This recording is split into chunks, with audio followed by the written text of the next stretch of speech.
What is up? It's Dr. Vibe, host and producer of the award-winning Dr. Vibe show. As always, I like to say you're blessed and highly favored. You're a magnet for miracles and you're a solution for someone's problem. I'm also a certified empowerment coach. For those who are not familiar with the Dr. Vibe show, one of the many conversations I have is every Tuesday night, or most Tuesday nights, 8:30 Eastern time. I get a topic and I have men talk about it, address it. So let me give a little background on tonight's conversation piece. A few weeks ago, I wrote an article called Learn These Important Life Lessons Before It's Too Late. And I wrote the article because of Prince's passing away. And Prince died at 57 years old. And I'm sure there were things that he didn't achieve before he left the earth. So I thought, you know what? Let me bring it on to Blab and have some conversation about it. So last night, we did this topic for the ladies. Tonight, we're doing it for the guys. Now, that doesn't mean ladies can't watch or jump in, but tonight I'm speaking of the men will come in and chat about life lessons they haven't learned yet, because we've never and probably never master everything we want to in life. So what are some of those life lessons that you haven't mastered yet that you'd like to? And can you have beer on the air? No, preferably not. No, thank you.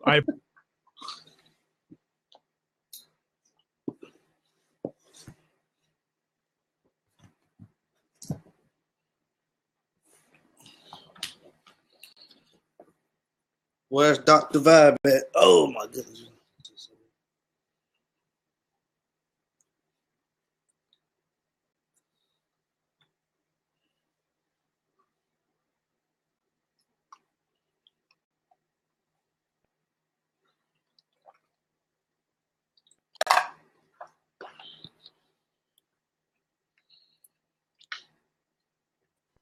Okay, Blab has a habit with me that I have to always refresh somewhere doing the Blab, so it doesn't like me as a host.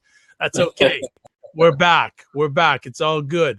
So I've got Dante, who's on the line. Dante is a good guy, and when he jumped in, he said, no, you got to give me a few seconds to think on that one before I come on air.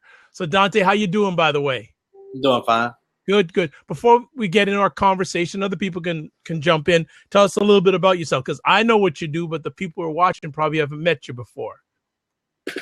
Okay. Yeah. My name is Godfrey, and I specialize in e-commerce. So e-commerce and online marketing, those are my two strengths. E-commerce is my first, and online marketing is my second. And that's what I teach people how to make a living. And how young are you? I am 33. You look so much younger than that, brother. I'm telling you, and usually I don't ask people their age, especially ladies, but guys say this, you always are so young, man. Like, you got the great young laugh. I thought, this guy's just youth. No? Keep it. But let me ask, if you've had some time to think about this subject, and if you don't, I've got some life lessons here, and you can tell us if you've mastered them or you still need to master them. But is there anything that comes to mind, a life lesson that you haven't learned yet that you'd like to learn or master? Yeah, like one thing, a couple of things actually. Like I'm a bad money manager. I still haven't learned that. I still haven't learned how to manage money as well as I need to. Another thing is procrastination is like a big issue for me.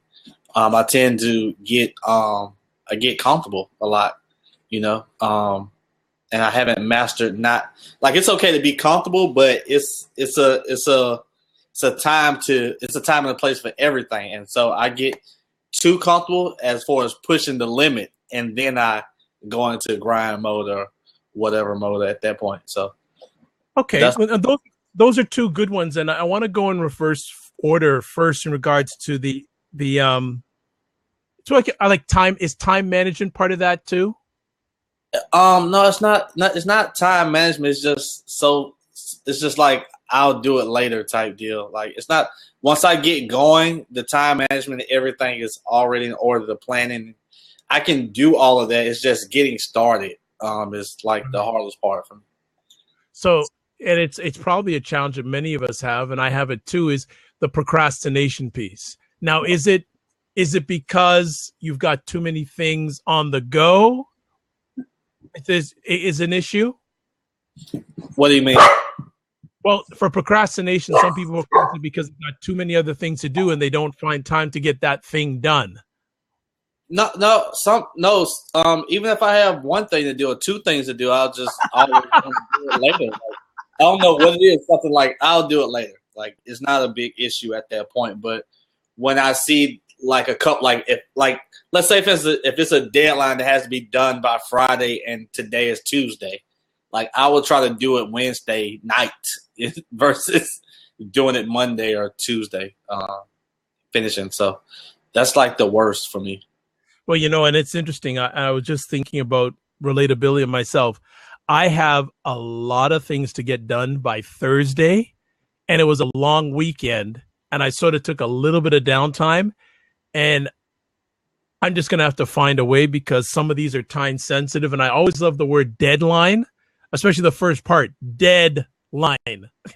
It's just like put more pressure on people. Deadline. You don't make it, you're a dead in line. I put pressure on myself for one project that I have to do, and I what I did was say, okay, listen, I'm going to create all this stuff like websites and webinars and the whole type of like a funnel, and I know it takes a long time to do. Not a long time, but it takes longer than what I gave myself, and I put it out there to the world too. So I told everybody that I'm going to do this on this day and this time, and I'm like, and it's like, I'll do it later, or I'll do it in a minute, or something like that. I'll do some of it, and it's just not like I want it to be. So it's a lot of procrastination involved, and I'll get it done, but it's just late. That's all. Okay, and it's interesting. In the article I wrote, one of the life lessons is that there are only so many tomorrows. So, we got to make the most of the time we have. And a good associate of mine has a saying that time never lost a fight. All right. Time never lost a fight. So the procrastination piece is, I think, not only a huge piece for a lot of men, but also a lot of women. That there's just those things that we need to get done, or we say we can do them in time that we know is not realistic. Right. It's very challenging. In regards to the money piece, okay, actually, let's go back to the procrastination. So what life lesson does that come out to? So that procrastination is a thief? Is that a life lesson for you to learn? Yes, it is. It's an invisible thief. And the reason why I say is because I did research on it too. Like roughly around 40% of people lose a lot of money, or they report they lost a lot of money by procrastinating. They know they knew that they can make more money by doing X, Y, and Z, but instead they procrastinated so long that they didn't accomplish the goal to make the money. So when you procrastinate, you definitely do lose money. So that's my life lesson that I need to learn. Not to lose the money because of procrastination. And what is your life going to look like if you don't master this procrastination? Oh, it can be devastating. It can be really, really bad, like really, really bad. Just because I think it stems from boredom. Some things I know, and I'm like, I know it. I know exactly what to do, but it's just boring to me. So it's like something that I just don't want to do. But so I need to do things that I like to do more, or make it a game, or make it something that's entertaining towards to me where I want to do it. That's pretty much it. Okay. So if I don't, it's definitely gonna hurt. It definitely can't hurt. Excellent.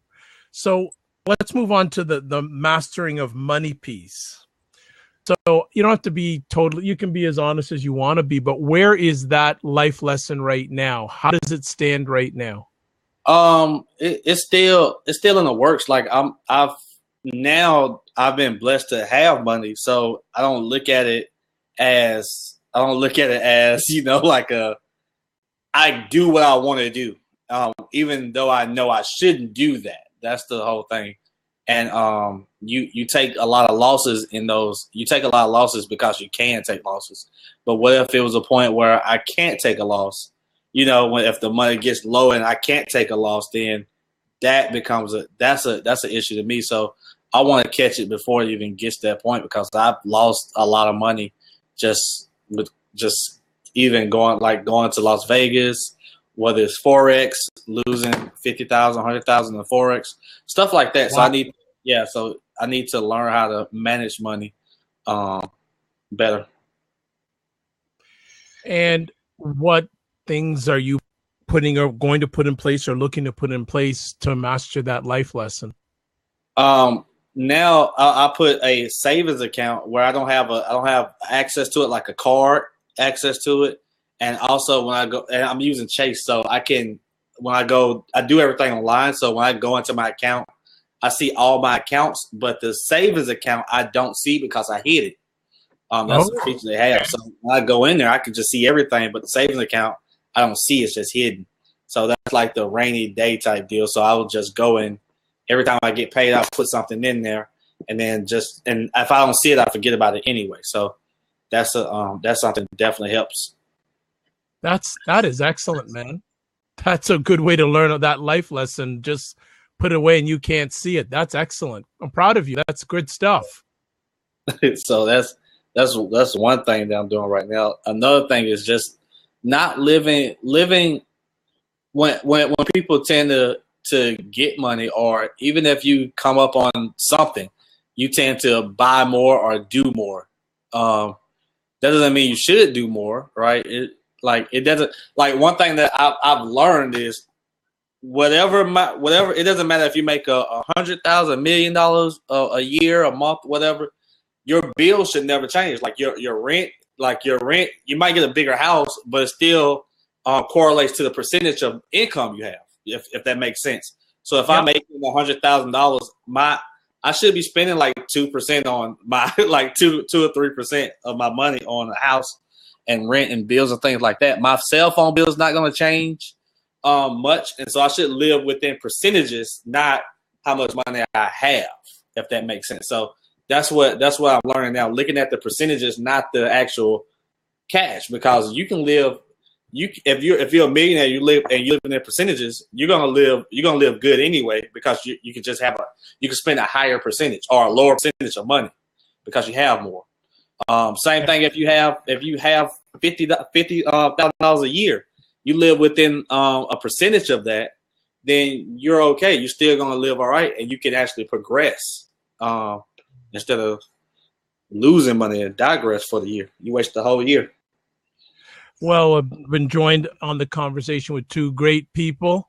At Greg Inspires, the Big Dreamer. I know you're on the road, so I won't ask you to come in the blab while you're driving. Don't you do that. And Michael Haynes from the West Coast. Thank you, gentlemen, for stopping by. If you always good. So Dante, what I'm going to do, and I hope you have a few minutes, I'm going to share some of the life lessons that I put in my article, and I want to have you tell us if you've mastered them and how did you master them, okay? Okay. So one of the first ones I put down was, it's impossible to please everyone. Have you mastered that life lesson? Yeah, I think I've mastered that. And the way I do is I don't try to please everybody. I always have this us versus them theory of living or marketing or however, because someone's going to get pissed off somewhere. So you can't like please everybody. So if I use this us versus them theory, and what I mean by that is I take a side to whatever it is, right? Just like you have in politics, you have Democrats and your Republicans. You have to pick a side. Once you pick a side, you're always going to be on both sides of that. So you're gonna win one way, right? You're gonna have that law of following if you're doing business, or you're gonna have those law of friends if you're picking a side, whichever way. So that's what I try to do. I always pick a side. Yeah, and it's true. And I just piggyback onto that for the men out there. There's no way to make everyone happy. There is no way you're going to make everybody happy all the time. But what you can do is do what you can to please others while making yourself happy. And that's not selfish. And I had to learn that life lesson that many years ago when I used to have hair, I was always trying to make other people happy, trying to make everybody happy. But that came at a price because sometimes I would sacrifice my standards to make other people happy. And that was just not right. Not a good thing at all. So, Dante, I appreciate that. Now, here's one I didn't bring up during the ladies' conversation, but I'm going to bring it in the men's conversation. Life lesson that no one else cares. Sure, your friends and family care to a point, but everyone else is usually too preoccupied with their own life to worry about your successes and failures. What do you think about that? To be honest, I don't. I think it's true to an extent because everybody has a life to live and they're busy living their life. They're not worried about your life, right?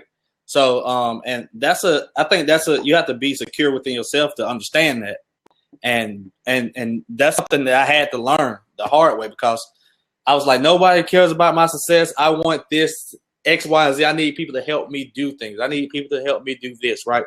And so, if you live your life like that, you'll get nothing done, right? And you'll be miserable, you'll be stressed. You have to take on the responsibility for yourself first. And then once you take on the responsibility and you take that action, guess what's going to happen? You're going to start to attract people that want to help you out. They're going to want to help you out at that point because they see you going somewhere. That's pretty much how that goes. So you bring that like emotion creates more emotion, which creates more emotion into it. So you bring that, you find your passion, right? Which is your emotion. You put that you're passionate about, which is your emotion. And then you're going to create motion. And you're going to create a lot of motion. And at that point, once you get to a certain level, it's just going to be a little easier for you because you're going to find people that want to help you out. It might be friends, it might be family, it might be someone you just met. But at least you get the job done and people see that and they want to be around you more to see what you're doing, whether it be nosy or whether it be to help you out or whether it be to participate in whatever you're doing or learn from you. So I know I think it's a great way of breaking that down because we have to realize the difference between selfishness and taking care of yourself. Right. There's a fine line.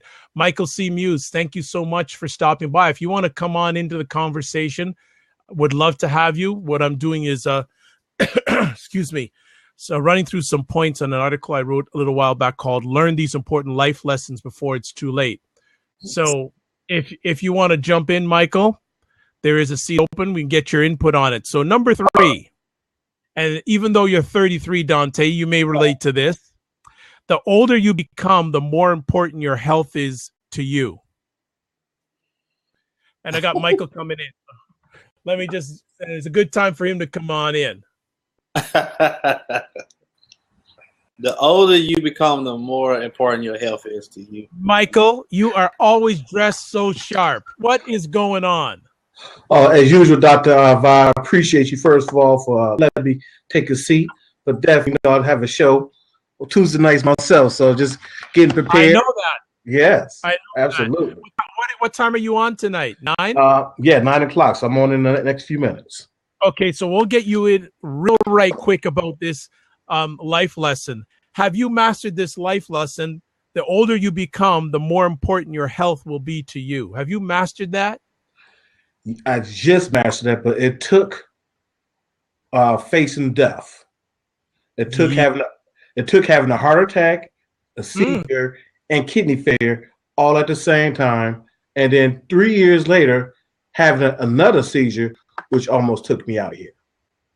What? Yes. Oh, wow. So when it comes to health, I urge men and people in general to look at what you're eating, how you're eating, and for me in particular, I let them know that do not take better care of your car than you do your health. Because it's changing. Wow. You know, it's one thing, we real good at watching that sticker in the left upper hand corner of our windshield. We watching that date and we watching the miles. Because the first thing going across our mind is, I do not want to have to get a motor because I did not get an oil change. That's a good analogy. I know that you can't be on for long. I just sent you a DM. I'd like you, when you have one, to come on the show and you share some of your story when you have some time. Absolutely, definitely. And keep on doing what you're doing. All right. Oh man, I appreciate you too, brother. You are definitely an inspiration, man. You're a voice for men to know that, hey, you know what? I may not be able to talk to my dad. I may not be able to talk to my brother, my uncle, and sometimes can't even talk to the clergyman at church, but they know they can get the real from you, heart to heart, and get that honest, gut feeling, logic advice we need to move forward as a man who's trying to be married or not married, but just be a man overall, because you see the obstacles we have to overcome, and we need this platform to be able to come and have that open dialogue and just be honest with each other, because we have become experts at BS artists. I know you've got to run, but I know that you've probably tuned in some shows in the past. Do you remember the names Glenn Barker and Dr. Marvin Thompson? Yes. They are coming back. They are coming back for a special appearance on June 14th. That sounds like a wonder. So mark that date down, because it's been a while since they've been on, and I know that those are two of my mentors when it comes to manhood.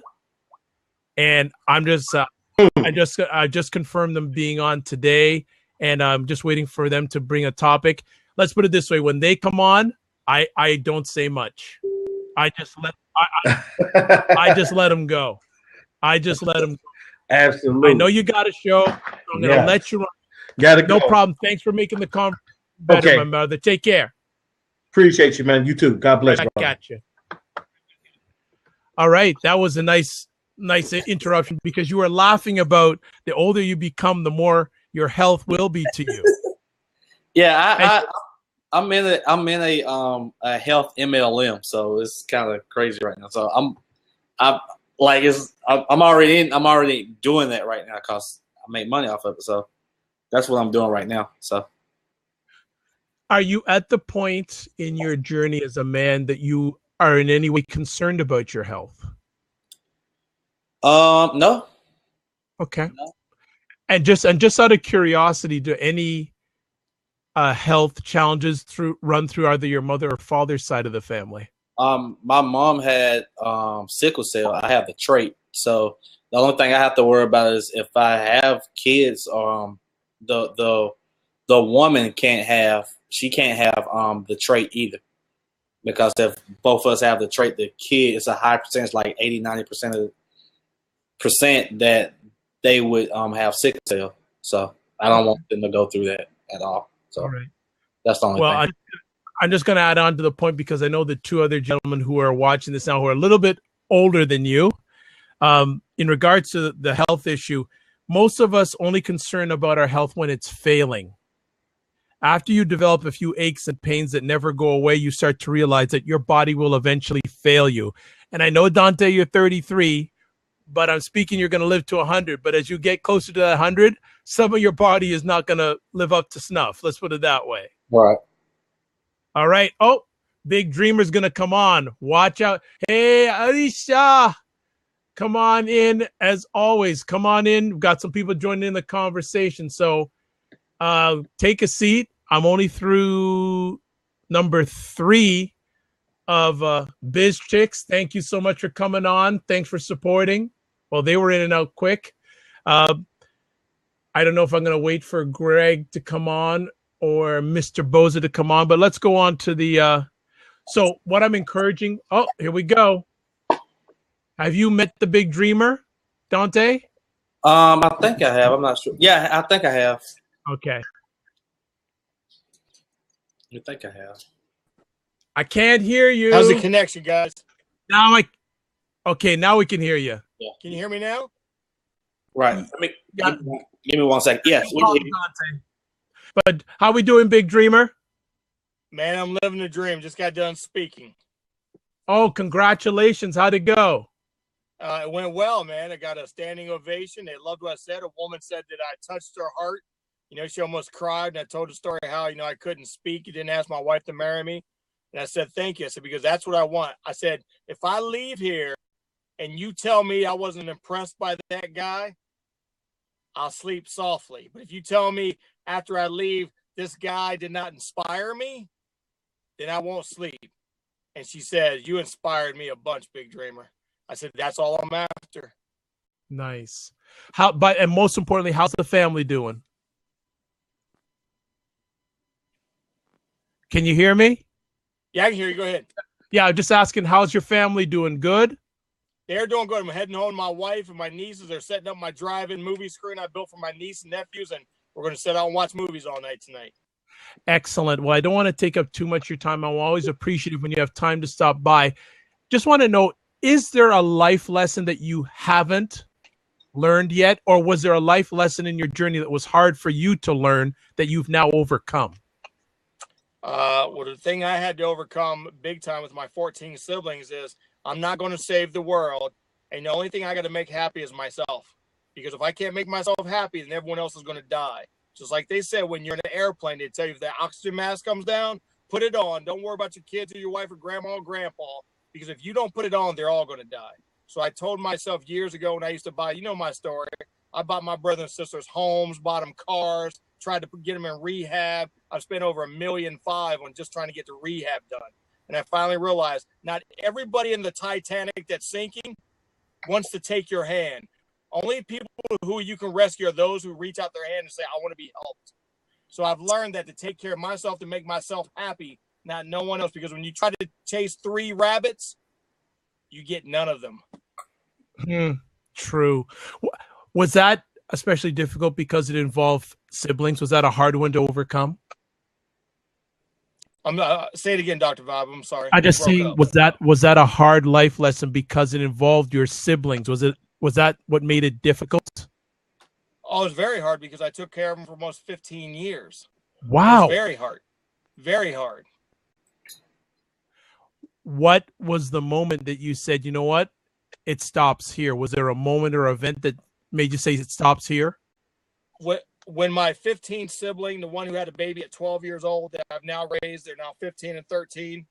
The 2 nieces I'm going to see right now, when I drove from Columbus, Ohio to Wyoming, it's a 4-day trip. So up and back, that's 8 days. I made twice trip.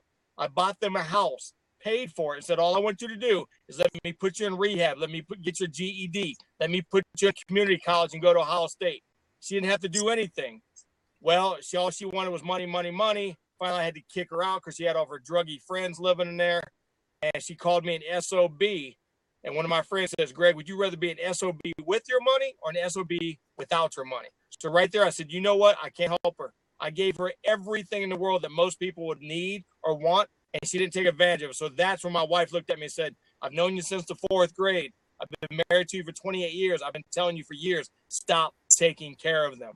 So that was a moment right there that broke me. And that was probably 7 years ago.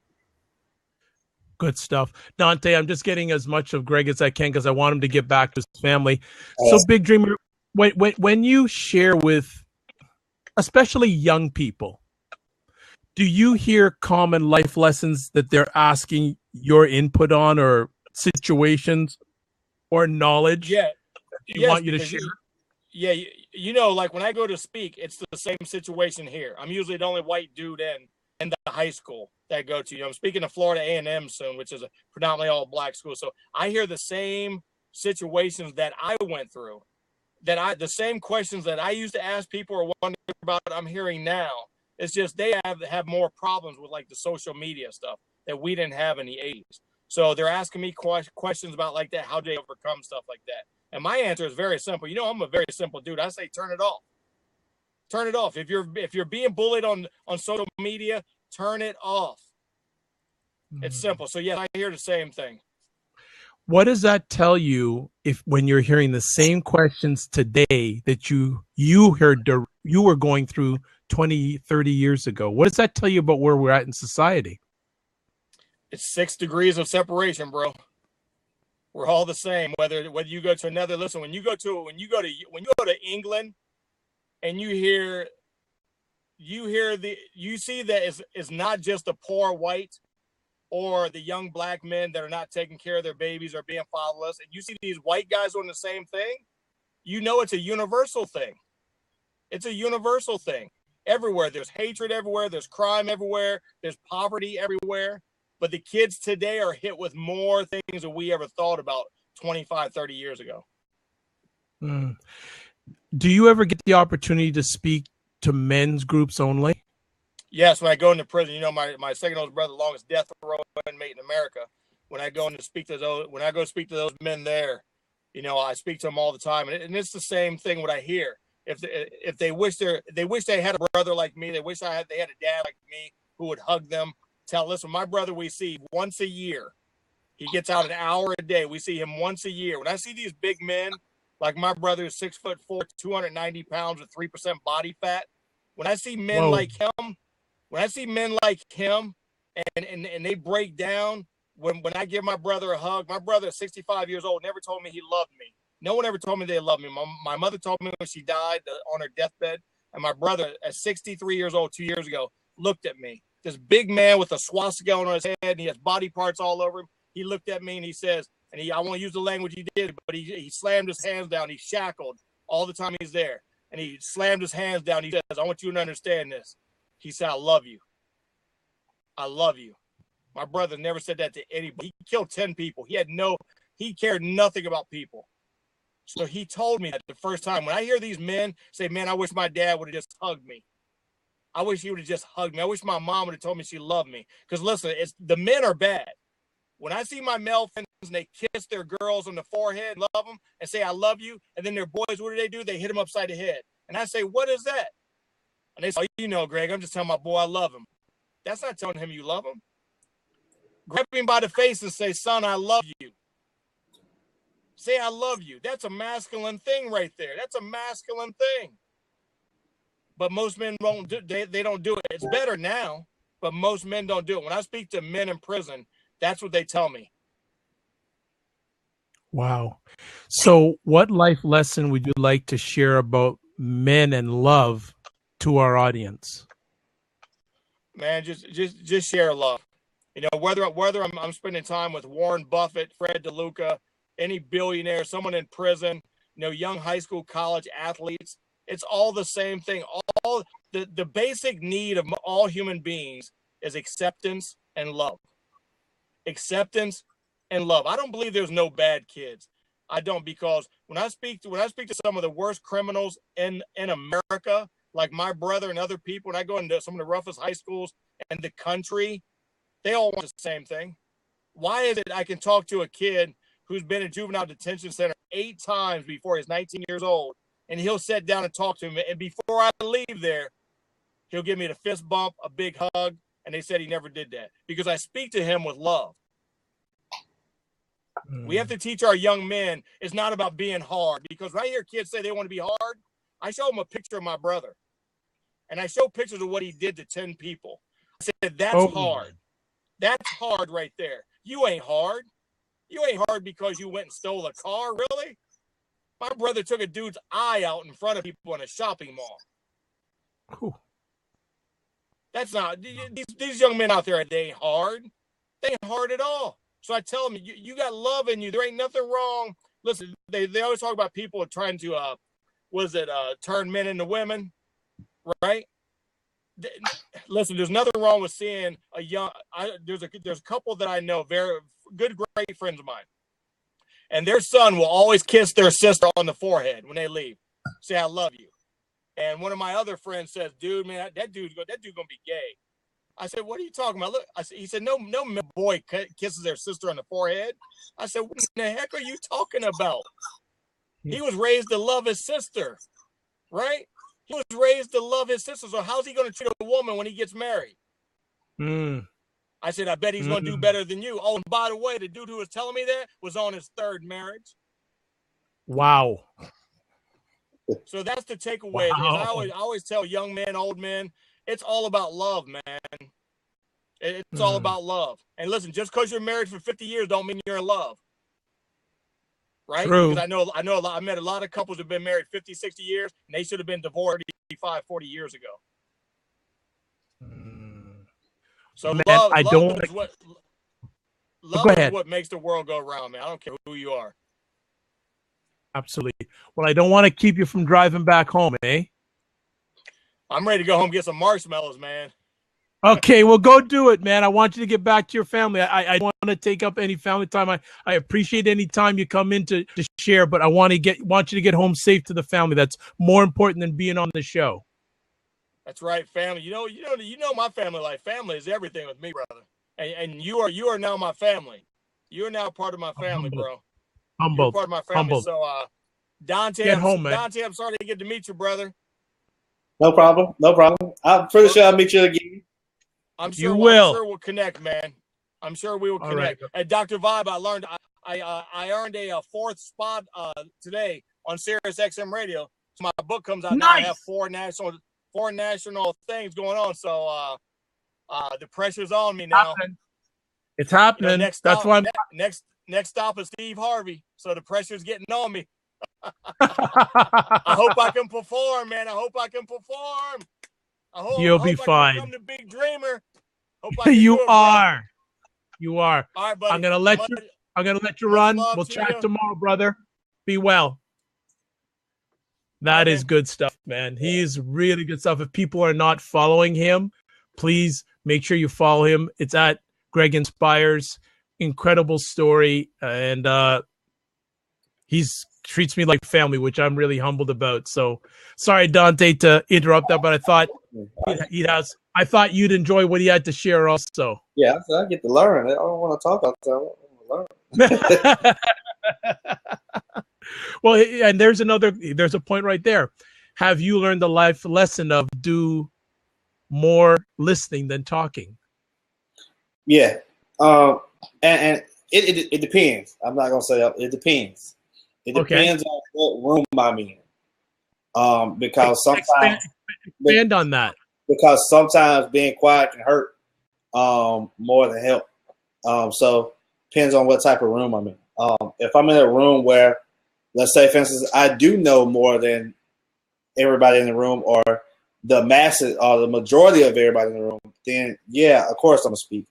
Because it's something that they can learn from me, or a majority of them can learn from me, and they can take away something from it. So of course I'm gonna speak at that point. But if it's something where if it's something that I'm weak in, or something that I feel like I need to know, at that point where somebody can help me out, or they're telling us something, are they giving great content? If I can receive some great content that I know that people are taking action on themselves, then I'll listen. More than I speak. And the question, when I do speak, I'm asking the question, to keep them speaking. and that's pretty much it. I'll ask the questions to keep them speaking, but I can guide what I want to know, or, so I can pretty much control the conversation however I need to, however I need to, so I can get the information that I want to receive. Excellent. Yeah, but if I'm in a room like I was this weekend, with a lot of people that didn't know, they just didn't know a lot, and they were willing to learn. Yeah, I would speak up at that point. Excellent. Well, let's move on to another life lesson to see if you've mastered it or not. Have you mastered the lesson of apologizing quickly when you need to? No. Oh. No, I haven't. And that's kind of. Sometimes I apologize. Sometimes I don't, depending on the time. Because the reason why is because sometimes I might not. I meant it at that time, so I'm not gonna. That'll be telling a lie, because I did mean it at that time, or I did meant what I said at that time. But later on, I would say, "Listen, I meant it when I said it, but after time's given, I'm sorry for Because let's say for instance, this is interesting. Yeah, the reason why is because it's a lie though. It's really a lie. Like, that's my mindset. If I say, listen, hey, I'm sorry about what I did, I wasn't sorry at that point. I wasn't sorry at that point because I did what I wanted to do, right? So if let's say for instance we was talking to something, I'm like, I don't want to listen to you, and I walk off. I didn't want to listen to you at that point. I'm not sorry about that because I didn't want to listen to you at that point. Was it rude? Was it rude that I walked off? Yes, it was rude that I walked off, and I should have never done that. What I should have did was just have a conversation about it and just say, listen, this part ways. I could have handled it different. I apologize about that. But me saying I walked away would be lying. to be honest. So I apologize about the actions that I took. I should have handled it a different way, and that's what I apologize about. Okay. So that's something that, but and I don't apologize quickly either. It's probably like a day or 2 or 3 to where I can reflect on it and say, well, what happened here? What was the disconnect? Was I wrong? Was I right? I'll ask people, was I wrong in this situation? Was I right? Should I handle it different? And then I'll look at it and say, well, I should have handled it this way. And then I learn from that mistake, and then I'm able to handle those situations a little bit better. So I'm getting better at it. Okay. Handling, being conscious of when a situation occurs, where the point where I gotta say I'm sorry. So I'll sort of, step back a little bit, and I'll get quiet. I'll slow things down a little bit, because we tend to speed things up when the speed gets up. And I've learned that from somebody here actually about meditating. Right, meditation helps you slow things down and actually analyze a little bit better. So that way you can use your energy to slow them down as well. So that way we both can be on the same playing field, and we can, hash some things out if we have a problem or we disagree on something, to the point where we don't have to say we're sorry anymore. But okay, I'm still working on that. No problem. Hey, thanks for being transparent on this. Here's another one. Have you mastered the life lesson that you can change if you want to? Yes, I definitely, yeah. The reason why is because I would have never grown to the point where I'm at right now if I wouldn't have changed. And and one thing I forgot who I learned it from, but I listen to a lot of motivational stuff. And one thing that I did learn was the people that are the most successful are the people that can understand like where someone else is coming from and take their own belief and throw it away for another belief that's better than theirs. And that's kind of hard to do. A lot of people don't want to do that. But if you say, okay, listen, I've made, and you're in my same lane, we have the common interest. Let's say I'm in e-commerce and you're in e-commerce. You say, listen, I made $10 million last year. I'm on e-commerce, right? And I did A, B, C, X, Y, and Z, and you laid the plan out for me. I understand everything.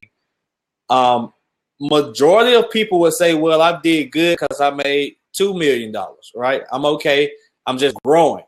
But if a person that made $10 million lays it out for me, I understand it, and I can take action on those items, I'll forget everything that I've learned just to take on that idea of what they're coaching me on. Because they made the money already, they've proven it, and they gave me the game plan to do that. Why would I keep doing the same thing over? I would of course learn from that and adapt and change based on that. So, do you feel that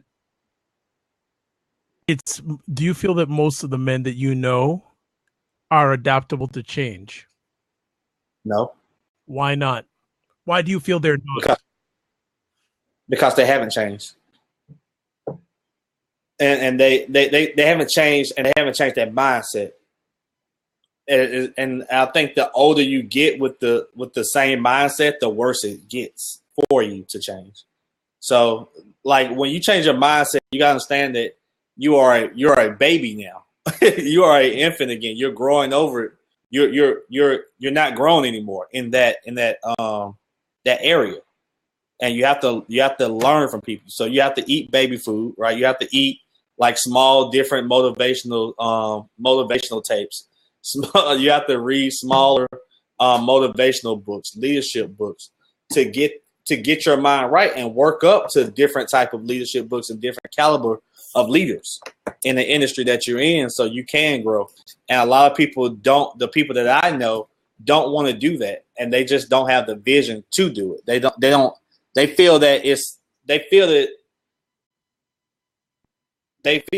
feel like it's impossible or it's unreal for you to go from a level of average or below average to exceptional, like within a short period, like a year, like really, and then at that point, just take it to another level.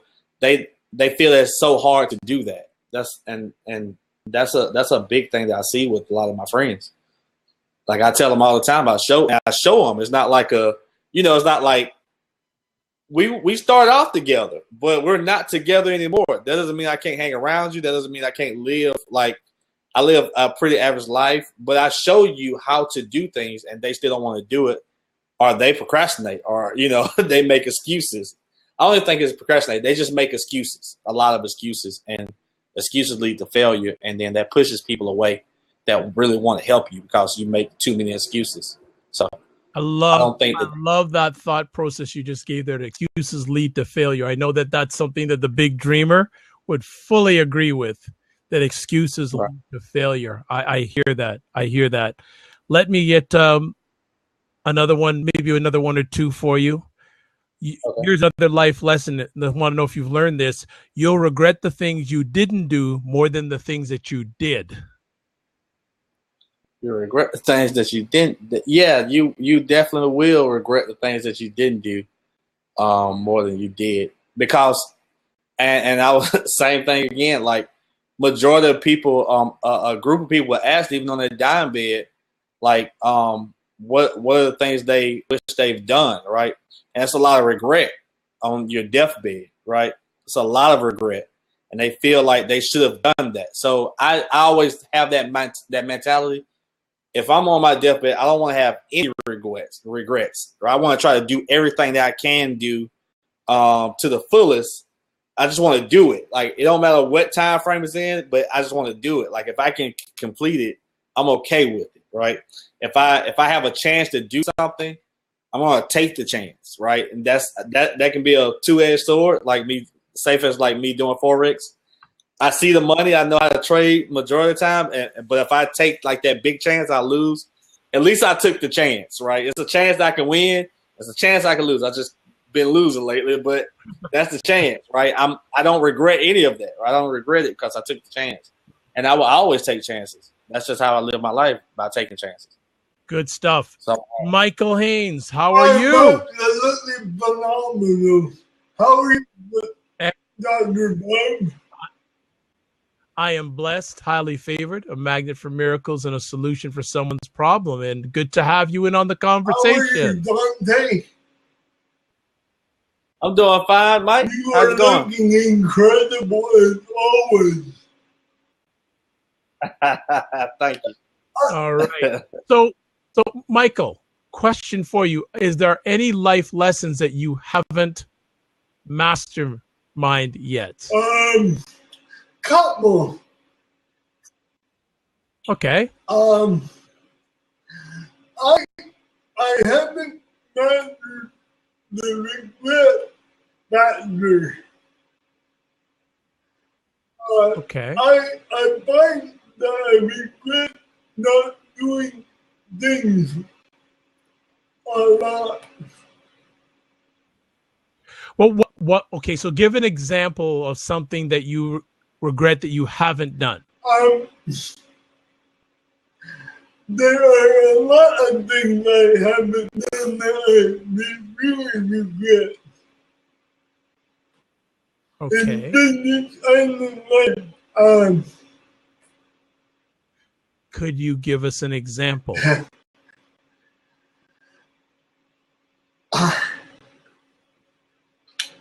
Asking that beautiful woman to go up for dinner with me.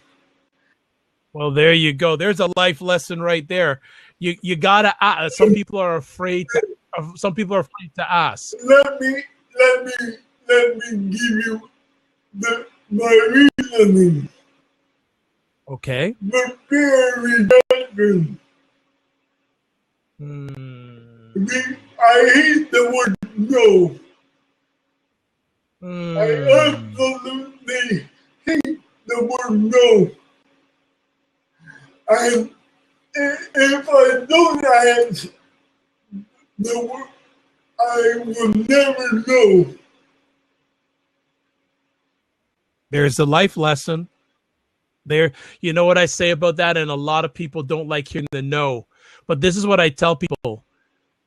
No is not a lot of times about you. It's no about the time. And the thing is, the more no's you get, the closer you get to your Yeah, yes. I know. You know, so I'm glad that you've mastered that life lesson. And Dante, would you not agree that you got to ask, and it doesn't matter what the answer is, you want to know the answer so you can move without thinking what's going on. Agreed? You know, the more no's you get, and that's a big one, Mike, and I'm glad you brought that up about life lessons about, and it's almost making me think about doing a blab about how do men handle rejection, and not maybe just in how do they handle rejection in general? Just how do they handle rejection? Yeah. You like that one, Dante? Yeah.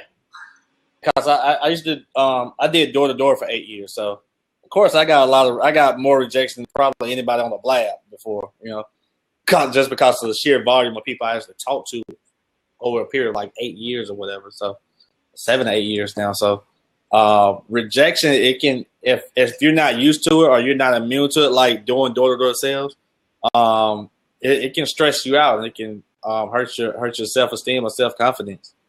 And I've seen that happen over plenty of times with people. Michael? I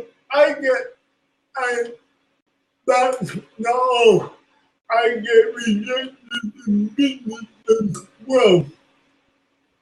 So that's my business concept.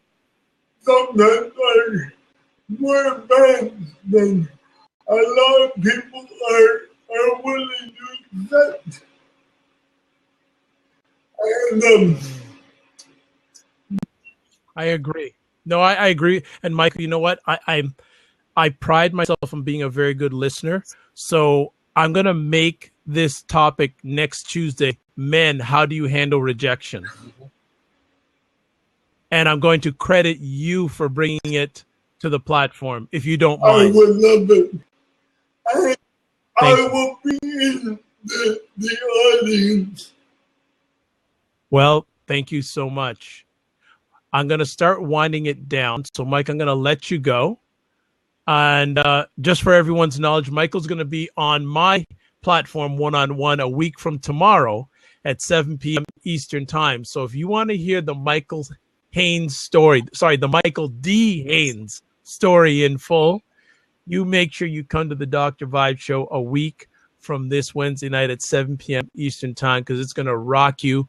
Mike has a lot of people that care about him, and he cares a lot about people, and you're going to hear Mike share his story.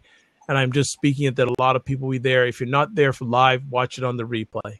Thank you very much. I am so looking forward to that. I am jacked. And the night before, we're going to give you props too, because we're going to be talking about men, how do you handle rejection? And it's going to be credited to Michael D. Haynes. So, Michael, I'm going to let you go. I'm going to start winding down with Dante. But always, you take care of yourself. Okay, my brother? Thank you so much. You are absolutely my favorite. Right back at you, man. You take care. Now. Hey, there's good stuff. And Moto JT has just jumped in. I don't know if he has time to jump into the conversation. I was thinking about winding it down, but Moto, if you have time to come in, I will lengthen the conversation if you want to jump in, my man, because I'd love to know. Oh, Jason, come on in, gentlemen. We got some prime timers hitting it in now. Beautiful. Here we go. Dante, get ready. This is going to be good. What's up, guys? How's it going? What is going on, Jay? How you I'm doing? sorry I missed the first part of the show. I'm going to go back and see the recording, though. How's it going? Doing outstanding and blessed. How about Doing you, well. man? Dante, you dropping some knowledge bombs this evening? Yeah. Trying to. Oh gosh, how the boys, Jay? They're doing well. They're doing well. They went over to their cousins for a birthday party tonight with their mom. So Dad's got the night off. So I've got to deal with this pile of mail and bills and all kinds of stuff here on my desk. And but I went for a run. Look at, can you see the sweat on my shirt? Yeah, man. Good stuff. Yeah, I see the sweat mark, the imprint. Good stuff. And welcome also to Jason. If you want to jump in, more than happy. Jay, Yes, when it comes when it comes to life lessons, is there a life lesson or some life lessons that you have not learned or mastered yet? Oh, there's a ton. I don't know what I don't know, but I tell you, the things that I feel like I've not perfected are innumerable. But one of the things I'll say that just popped up just the last night on the show with the women was when Danielle was talking about focusing on emotional health. I think that's something that we men do not do. I know I don't do it. If I look at my life, you know, between physical, spiritual, mental, and emotional, I look at those four aspects of life, and I would say my emotional health is what I neglect the most. And so I don't know. I mean, it's real easy on the physical. You know when you're out of shape. You know when you are getting flabby. I mean, or you feel like crap because you're eating crap. You kind of understand the same thing spiritually. You kind of understand the same thing mentally as far as knowledge goes. But, when it comes to, I'll say mental health, but really emotional health, I think is more the key. It's maybe an aspect of mental health, but I mean, when it comes to emotional health, I'm not sure that I do a very good job of taking care of myself emotionally. You know what? I appreciate the transparency that you're sharing there. I'll go there. You don't have to come here with me, but if you don't master this life lesson, what does it look like if you're not mastering that life lesson of getting a I don't know, control, mastering your emotional health or having control over your emotional health? I don't know the right phrase, but you know where I'm coming from.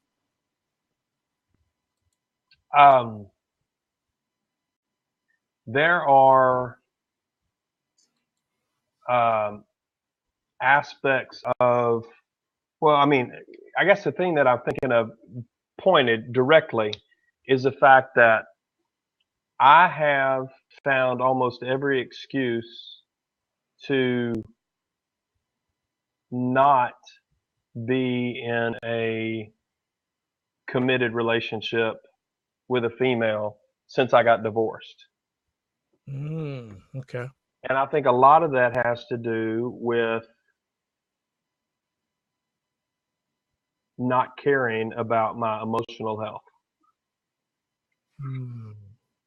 It's so, I value so much the other areas, being a parent, being, raising boys, working on changing the career adventure that I'm in, taking care of my health, my physical health. My dad did not do that, and he had 6 bypasses at 57. Ooh. And, I know that every Garrett man in my family has died of heart disease. So I know that I've got to watch that. So, taking care of what I'm eating. I mean, spiritually, I was raised in a very spiritual family. So I just don't, it's kind of like eating poorly. I just don't feel good if I'm not taking care of my spiritual self. But I haven't equated, talking about what I haven't learned, I haven't equated what emotional unhealthiness looks like or feels like. But I know as a result that, a good example, I think, is, my dating, not habits, but my dating resume. How's that? Has proven that I don't think that I'm committed to that emotional health.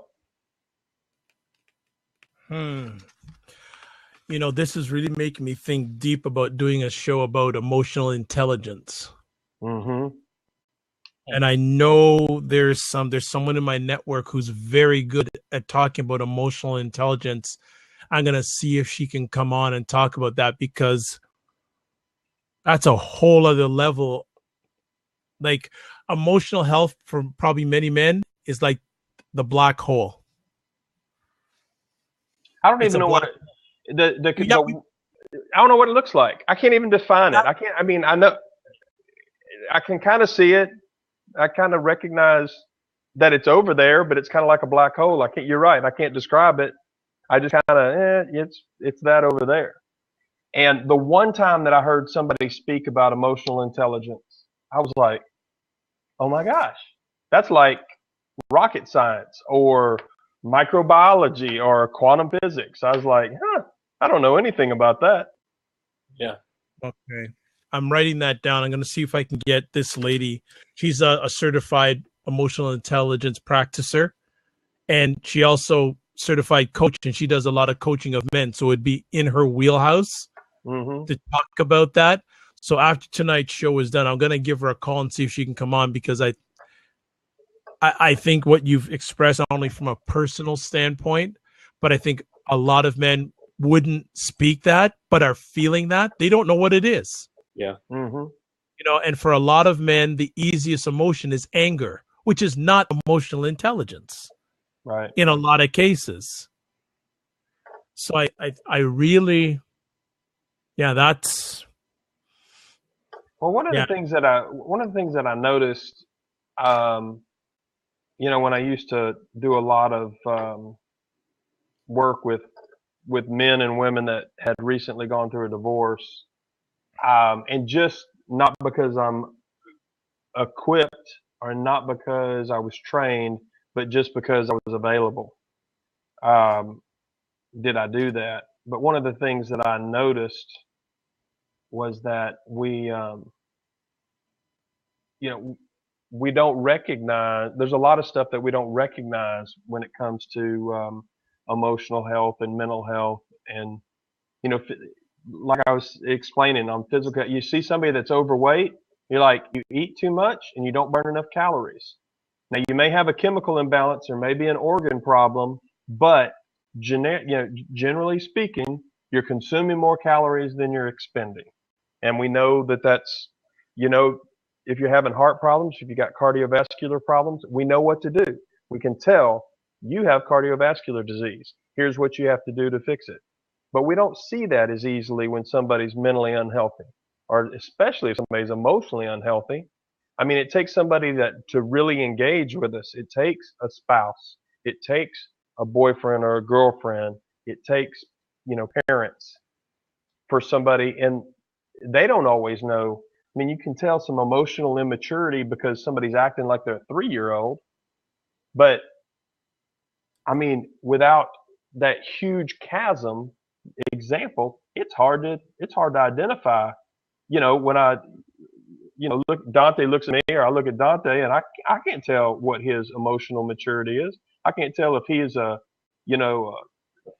infant emotionally, or if he's the mentor of all mentors that we all ought to aspire to be, because you just don't have any way to really evaluate that without spending significant time and really being trained. Right.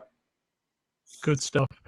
Jason Hodge is trying to get in. Try to get in, Jason. Let's see what we can get you in this time. I think this is really, really good, and I know that the individuals that are watching this. Hey, Jason, what's going on? Well, it's kind of popping in and out. I don't know if you guys can hear me or not. We can. We can hear you. All right. Hey, y'all. How you doing, guys? You know what? I'm loving this topic, and I think that a lot of times as men, and as a matter of fact, I was just on one of my friend's scopes like a few hours back, who was talking about some of the dynamics where it comes to the things that are expected of men in relation to what's expected of women, how the societal norms and all of that. And it is by and large thought that men really are not that sensitive, that they don't have feelings about certain things, when in fact men are very sensitive. And it's just a matter of how are we allowed, if you will, to express those sensitivities. You express them in a certain way, and then the impression is it's given the wrong impression, quote unquote, the wrong impression.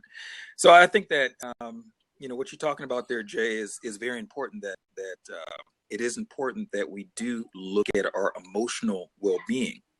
And I think that, forums like this help, because, there's men who are able to now talk about the stuff that's going on internally and then to flesh it out, as men, without feeling a certain kind of way about it.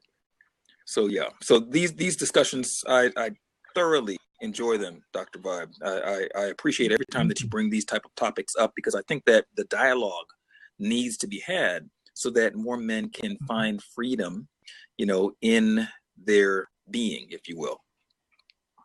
You know what? You just gave me another topic. How do men define freedom? Yeah. And every man will have a different definition of what freedom is for them. Every man. How do men define freedom?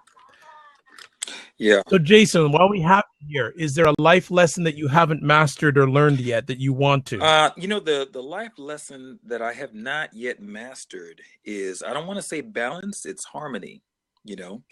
Having the things, understanding. Well, see, I have a mental understanding that everything has a season, right? Experiential understanding that everything has a season, and you have to take the up with the down, the ebb and the flow. But keeping myself from trying to speed a season through, that has been more of a challenge, because I may say, okay, I realize that it's winter, but if I can do something to shortcut that winter, or to cut the winter short so I can get to that spring and then summer that much quicker. So just being in that moment and not constantly thinking about, okay, so what's the next thing? What's the future? Okay, what do I need to do tomorrow? What do I need to do the next 10 minutes? To be very present in the moment has been one of the lessons that I am yet learning. I think that's another one that many men need to learn.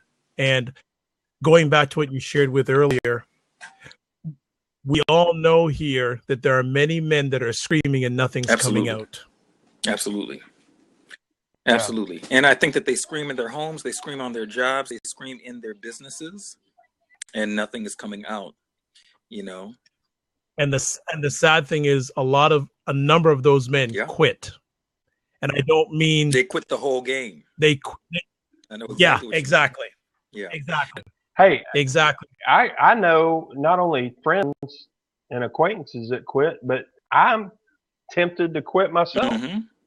I mean, you face that. You're like, sometimes you just want to give up. Like, I just can't. It's funny because many years ago, and I think some of us can remember this movie. There was a movie called Network. And it was started actor named Peter Finch, and it was all about the media industry news station. And he got so frustrated one day, he got up and said, "I'm as mad as hell, and I'm not going to take it anymore." And he almost committed suicide right there and there in the newsroom. And that's more common than people would like to believe. Oh, yeah, it is common. And the concern I have, and this is always a statistic that always blows my mind, that 80% of the suicides by people over 40 are committed by men. But the also concerning fact is 80% of the suicides committed by teenagers are by young boys. Well, I think it's because, for one, the acculturalization is totally off base. The expectations totally off base. And it is based on a model that nobody is living by.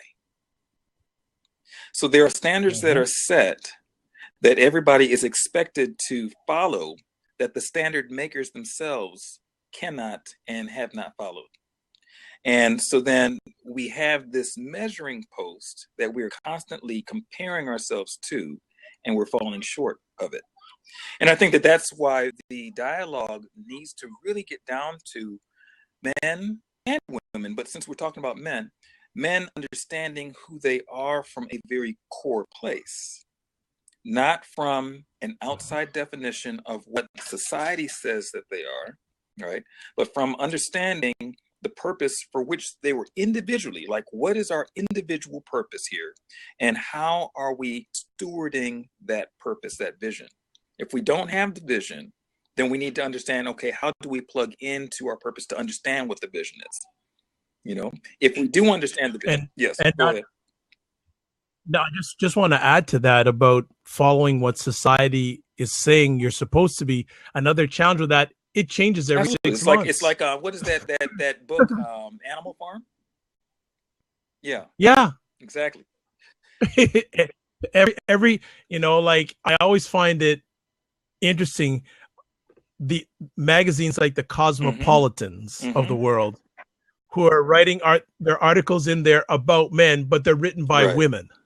Well, and then also you have to understand what the end goal objective is of these magazines.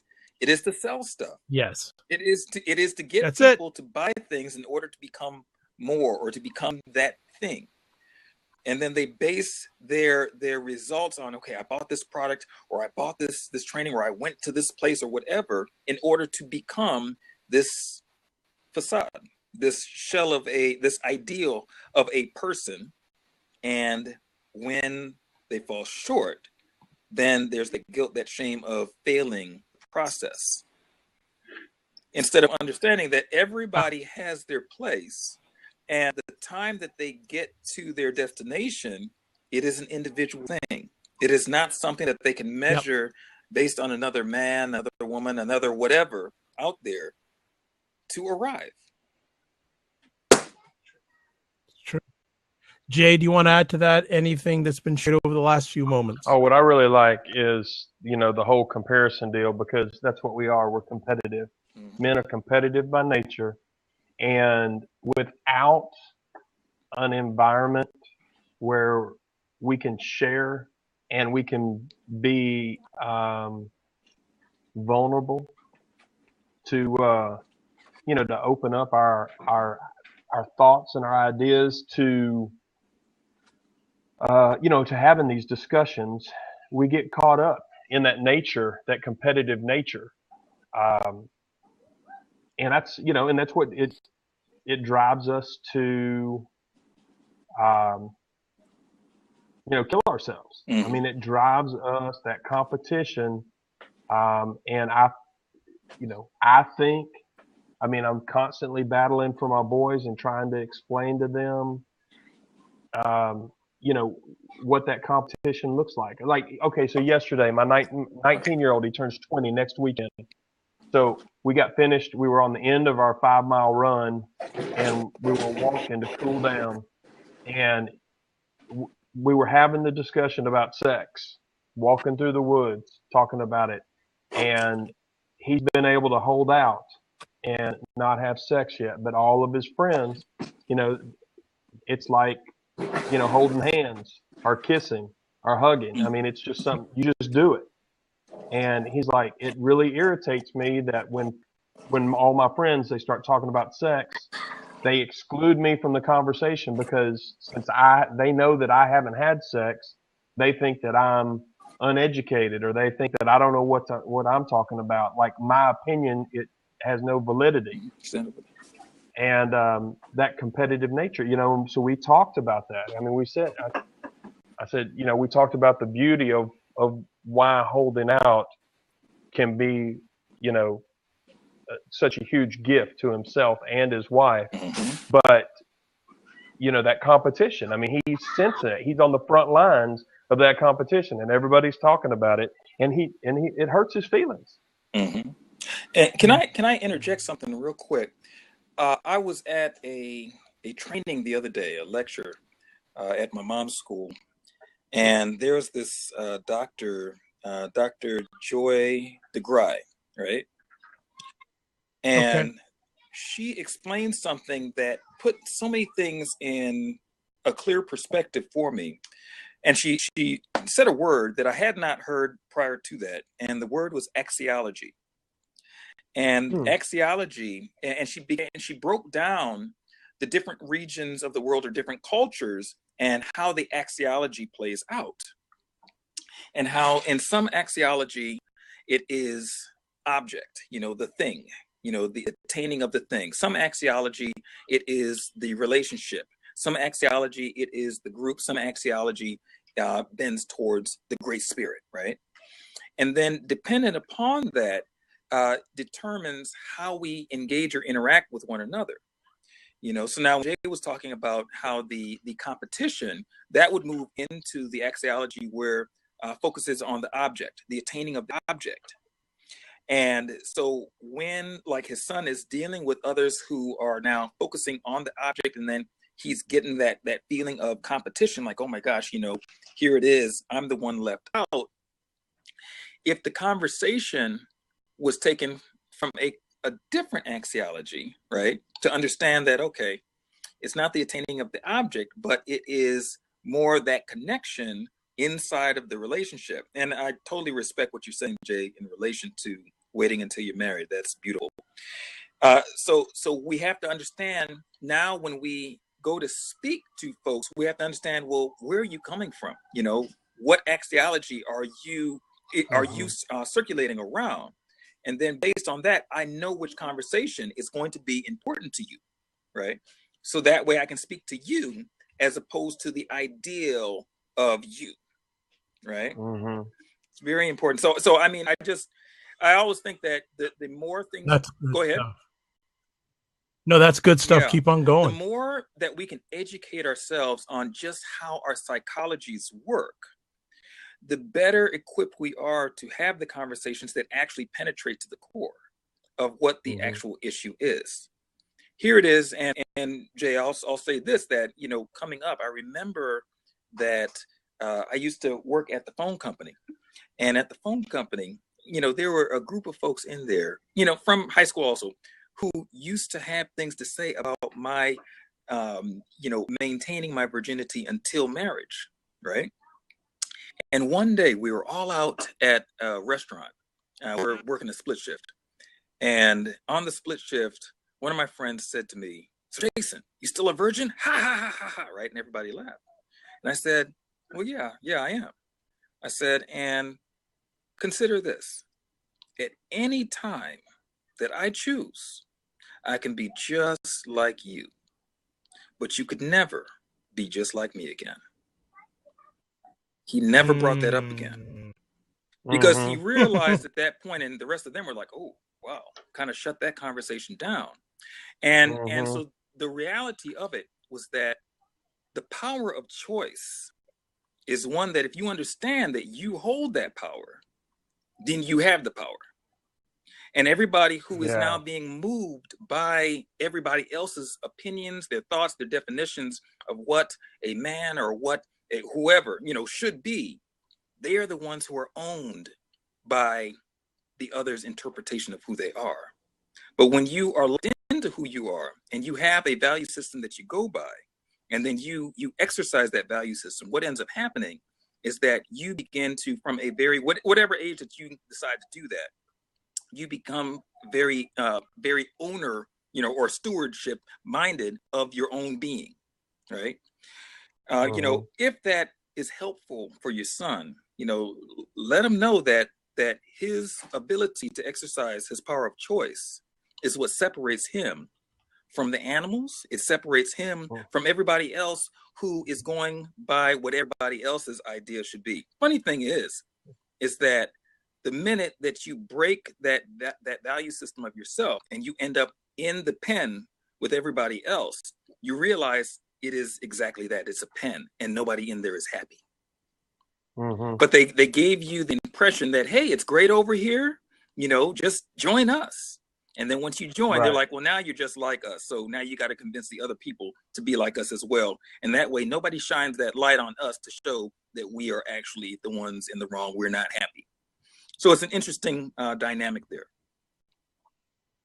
It is. I like that. I like the power of choice. That was good words, Jason. Absolutely. Strong.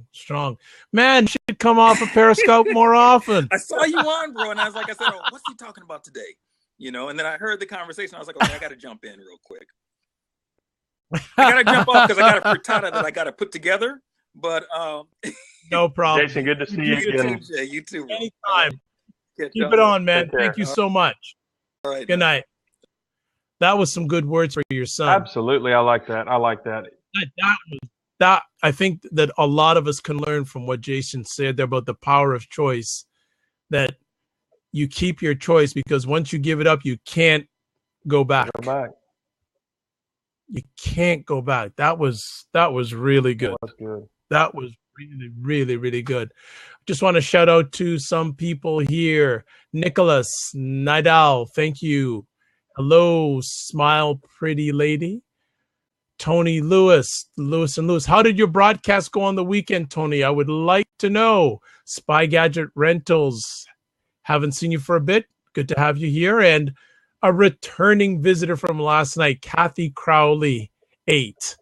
Good to see you again. You were a superstar last night. So thank you so much for taking time to join up again, and already joining the Big Dreamer, who's driving and watching, and Michael D. Haynes from out in the west coast of Canada. So this has been I didn't know where this one was going to go, but the level just kept on going up and up and up. And some people say, well, what does this have to do with life lessons? But everything we've discussed has to do with life lessons. Mm-hmm. All of it has to do, have you mastered the power of choice? That's a life lesson that all men need to realize. That's a very important thing. And especially our younger men, we need to, the best we can, be the right examples when it comes to making right choices.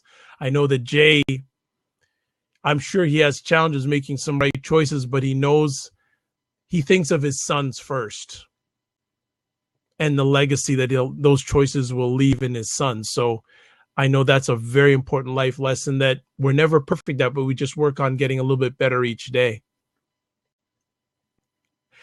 I can see by Jay's thought process, he's still thinking about what Jason shared. Yeah, I can tell. Jason, you're still on. Jason, I know you're just watching, but you just sort of left. You just dropped that, as we say, a knowledge bomb over the last few minutes. It's nice. You just exited and just said, bye-bye. I got to do my frittata. Bye. Yeah, good stuff. That was good stuff. That was really good. And even better, there's about 5 subjects now for future shows. Frittata, an Italian dish made with fried beaten eggs resembling a Spanish omelet. Thank you so much. And it is good. That's why Jason needs to do some cooking. You got to do a cooking show on Blab, Jason. You got the skills, man. You got the skills.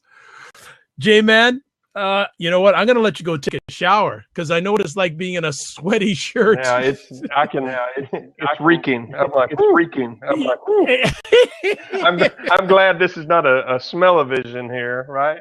Yeah, those smell-o-vision. Any final words you'd like to share with the audience when it comes to life lessons that you've not learned, or just life lessons to men in general? I'm just glad that men have a better opportunity nowadays to reach out to each other and to open up to each other and to support each other. And it's a very masculine thing to do. I mean, we need to support each other. We need to encourage each other in being men. Women want us to be men. They thrive for that. And absolutely, we're doing them an injustice if we don't embrace our masculinity, and if we don't help each other be better men. It makes them better. It makes us better. It makes the world a better place. Makes us better parents. I'm just, I'm floored as I'm watching my young sons grow into young men, and they're getting ready to be 16 and 20. And the interactions, watching them interact with 40-year-olds and 60-year-olds and 80-year-olds, that I have no worries about them. And I think that it's been critical about just them being able to open up and share whatever their thoughts are. That was part of that discussion yesterday when my 19-year-old was asked, talking about sex. We had a 30 or 45-minute open discussion. And I'm blessed to have a son that, feels like he can talk to me like that for that long period of time. And then I can come over here and Jason and you can, can encourage me and give me more tools so that I can be a better dad. I mean, I didn't know some of the stuff I didn't have answers for. So I was like, but I'm here. I've got an open ear. And, I like that power of choice. I, wrote that down. I'm going to share that with him. Yeah. And, that's some good information. And that's what we need to do. That's what this show is about. That's what, getting together in small groups with other men where you can be vulnerable and open and encourage one another, and that it's not a competition thing. We don't let the voices in our head, make us compare, who's got the fastest car or the, biggest boat or the biggest bank account.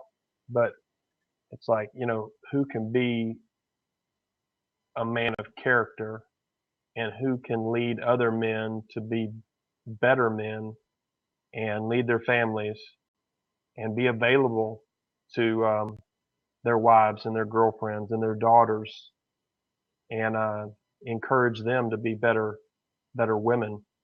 There's just so much that flows out of encouraging other men. It's almost the critical cog in the wheel of life. If we can do that, for so much of history, especially recent history, men have fallen short of their responsibilities. And, we've had so many wonderful single moms raise so many wonderful kids, and they've had to do the job of two parents that, if we can encourage more men to be better dads, then, I think it changes the world. Changes the world. Agreed. I'll just piggyback on what Jay has shared about in regards to life lessons. One of the life lessons I want men to understand and realize is that money is great for solving certain challenges, but it's not the cure for everything. It is good to make money, no doubt about it. But I believe that many men, when they get on their deathbed, will want more time, not more money. And I really want to encourage, if there's a life lesson that men out there don't know, there are men out there that have had that life lesson. Ask them if they've ever been through this. If not, find some that have been through it. Because it's one thing to have experience, it's another thing, evaluated experience. There's a big difference between experience and evaluated experience. And we as men have to realize that some of the best knowledge we can get is just by reaching out and asking. Really and truly, let's get our egos out of the way and just reach out and ask. We need to do that. We need to get out of our own way sometimes and just reach out and ask and say, you know what? And this word vulnerability keeps on coming up. So obviously there's going to be a blab about men and vulnerability. So that one's coming up too. It's so many, I just don't know what's going on first, but this whole area of vulnerability, we do smash that. We got to blow that up and just take it apart and really say that, you know what? It's not a bad thing to be vulnerable. It's not, man. That's a life lesson we have to learn. A life lesson is that we don't know everything and we can't be everything. Big life lesson. Have we mastered that? Have each of us mastered that we can't be everything? We can't know everything. We can't be it all. You can't be everywhere. Enjoy where you are because you're there for a reason. There is tremendous strength in vulnerability. You bet. You bet. Because at the end of the day, when you have that strength and you get to your next place, you can say, look where I came from, or people will say, look where he came from. But it all started about being true to yourself in vulnerability.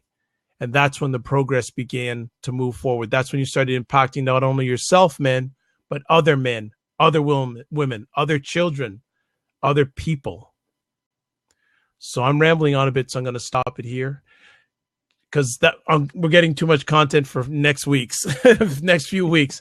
Jay, if people want to touch base with you, how can they do that? The easiest way is to find me on Twitter at MotoJT, MOTOJT. Probably the easiest way. I've got open DMs there. You can also, my email is motojt@gmail. So if you're comfortable with email, motojt@gmail.com or Twitter at MotoJT. Thanks. Excellent. For myself, if people want to touch base with me, probably one of the best ways these days is Blab. And also Twitter is at DRVIBESHOW. Email address is the email address is dr.vibe@the.drvibeshow.com. More conversations coming up during the week. Tomorrow night at 9:00. For those who are on Blab a lot, I have Tashi on, and she is bringing on a lady talking about social media's effect on the millennials. Is social media having a good effect on the millennial generation? So that's coming up at 9:00. And next week, don't know what we're going to talk about men's wise next week because there's been so many choices. But if you want to circle a date for a men's conversation, June 14th. Let me just double check that date. Yes, June 14th. For people who have been around a while, hanging out with the Dr. Vibe show, you will remember the names Glenn Barker and Dr. Marvin Thompson. And about a year and a half ago, I was blessed to join forces with them, and we first started a podcast, and it became a Google Hangout. Then it became a Blab, and we had discussions about various manhood issues. Well, a few months ago, they said, you know what? There's a lot of commitment. We got to do some of our own stuff, and no problem. Well, they said they come back periodically. So on June 14th, they are coming back. And if anyone has had the opportunity to listen to them, you know they're bringing good stuff. They are solid. They are mentors for myself, and especially Glenn Barker, who's done men's weekends with over 20,000 men in total. And I'm speaking that Jay will be available that night because I need him and Jay to finally get on a Blab together because they've never been on, but they have been, but it's only been brief. Yeah. But one of the reasons I'm having is to see if Jay and Glenn Barker can get together because I've been waiting for that moment. That is going to be, for me, a significant moment in my manhood. So definitely the 14th, but we'll be certainly chatting about things before then. So as always, I'd like to say you're blessed and highly favored. You're a magnet for miracles. You're a solution for someone's problem. I'd like to say thanks to Michael. Thanks to the Big Dreamer. Thanks to Jay. Thanks to Jason. Thanks to Nicholas. Thanks to Smile Pretty Lady. Thanks to Monty. And thanks again to Kathy Crowley 8. Always have a good one. And as we say back home, walk good. Good night.